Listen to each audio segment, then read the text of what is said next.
respected Principal Ma'am, President of the Society, Chairman of the Society, all executive members, teachers of this wonderful school, parents present here, and most important, the young students, boys and girls of Jubilee Hill Public School. Very good evening to all of you. When I started from my office from Bashir Bagh coming towards Jubilee Hill, I was wondering what should I talk to the new generation, to the boys and girls who will be the country's future in tomorrow.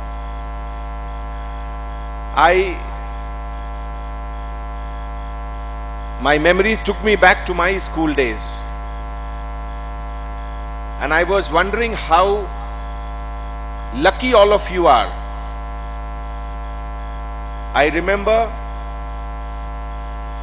first time when I saw television, I think it was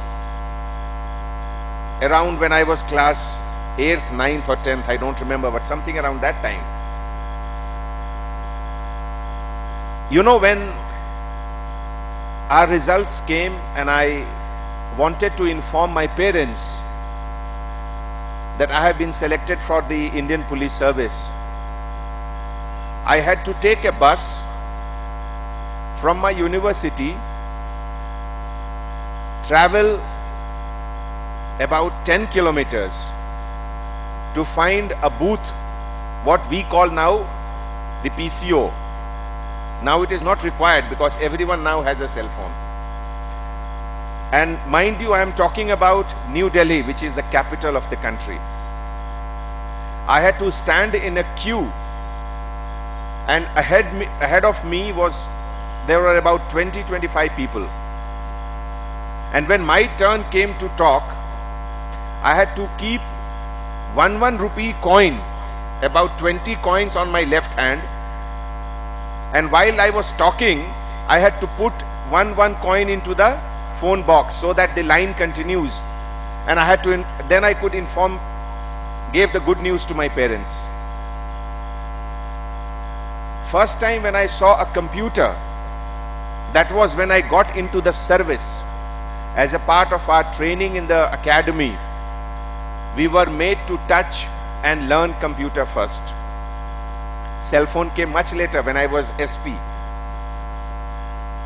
Now all these things, haven't you seen and used right from your infancy almost?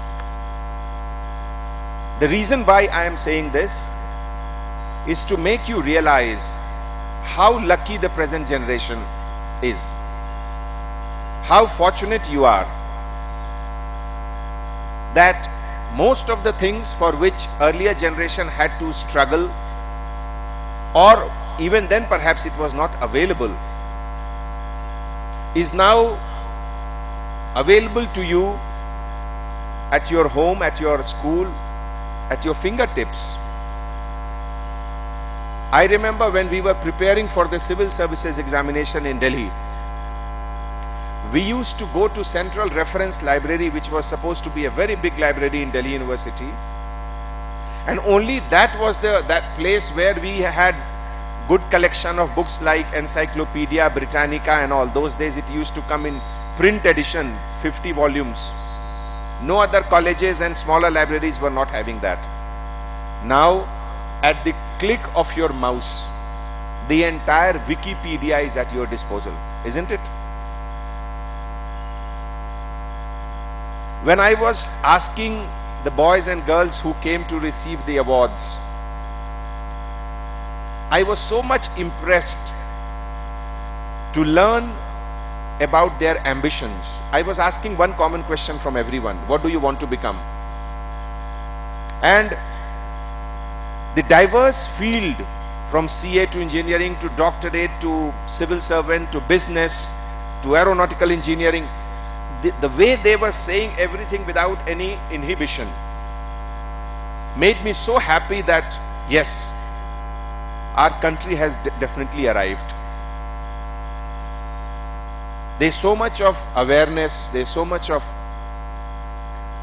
I would say, realization about the diversity in the country, about the diversity in the field and jobs.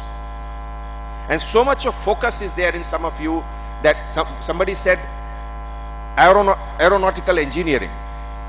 I don't think at that stage there was so much of clarity in my mind. So that is how we say generation improves with time. And it is only we human being which has evolved over a period of time from time immemorial, and not only improved ourselves but in the process improved the whole creation, the whole world. I would like to share a few thoughts at this occasion.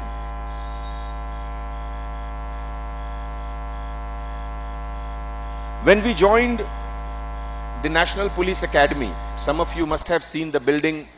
It is located near the Nehru Zoo Park, place called Shivram Palli. All the IPS officers of the country, they all come there after getting selected and undergo almost 2 years training. After that, they are sent to various states, just like I was allotted to this place. Officers go to all the states of the country and serve. When you enter the academy gate, the first thing you see is a big rock, unpolished, uncut, without any shape. It's like a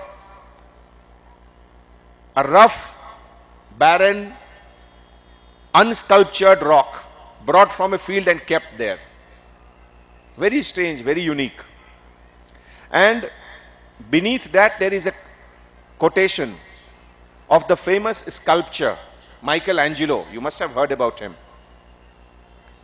Someone asked Michelangelo that, hey Michelangelo, how do you produce, how do you make such wonderful statues out of a dead rock, a barren rock, a rough rock? Michelangelo replied that I do not make. There is a beautiful statue in every rock. I just give them a shape by little chiseling here and there. Why it has been kept there at the police academy? It says that there is a policeman in every human being. There is a policeman in every human being. The academy just chisels it here and there. Why I am saying this at this occasion? That there is tremendous potentiality in each one of you. You are an ocean of energy. You just require little chiseling here and there by your institution, be it your school, college, or any professional thing. So nurture it, preserve it, give it a direction. Don't deviate from your goal and vision. When I talk about the being lucky, how the new generation is, it also comes with a package. All the things which I narrated, from your computers to technology, cell phone, social media, and so on and so forth, it is a double-edged sword. Now the present generation should overcome the dilemma. What is the dilemma? The dilemma is what not to study. The dilemma is what not to see, because there is abundance of everything. There are n number of things to divert you from your goal. There are n number of things which will attract you, which may give the impression that yes, you are happy. whether it is playing a video game or whether it is going overboard on a social media platform like Facebook or Twitter and other things. Now you have to show your restraint about what do you want to see, what do you want to study, what do you want to do. This much of self-control, this much of rationality you have to show it to yourself in order to achieve that goal. And mind you, when I talk about the present generation, I want to give you an example. Not long ago, I think hardly 100 years or maybe 120 years, it was only in, I think, 1906 or 1910 when Ford Motor Company made first motor car, and the commercial production of all automobiles started just before the First World War. So it is hardly not even 100 years. Before that, 80 to 90% of the population used to be born, live, interact and die within 25 to 50 kilometers of radius where they were born. Only 5 to 7% of people used to go out. Whereas now, the entire world has shrunk into a village. The connectivity is so much that I am sure all the people, all the students particularly who are here, would not only be working in Hyderabad tomorrow, but in each and every big cities of country, and most of you will go abroad also. So this opportunity of not only working at various places, but also interacting with new set of people, where the language may be different, the culture may be different, the faith may be different, the living style may be different. It gives you another challenge, and in order to overcome that challenge, the foundation is laid here in your school. How to live with diversity. When 100 years back a boy was born in a village, he used to see only same kind of people. From his childhood to adulthood to his old age, same culture, same language, same people, same style of living. There was no diversity. But now, if you are doing, somebody said, business. If the business takes this boy to Africa, he will find entirely new set of people. If the business takes him to England and America, he'll find entirely different set of people. Therefore, this is the time to know more and more about the world and to equip yourself rationally, emotionally, and in every possible way to assimilate the differences, to integrate your surrounding, to make yourself comfortable with your surrounding, and to make others comfortable with you.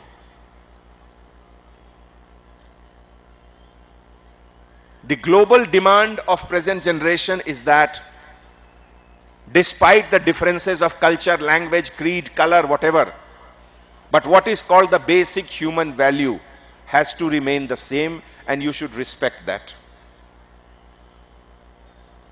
I am sure a school like this, which has nurtured generations after generations for almost 30 years, young boys and girls of Hyderabad, the real impact of such a school can never be measured.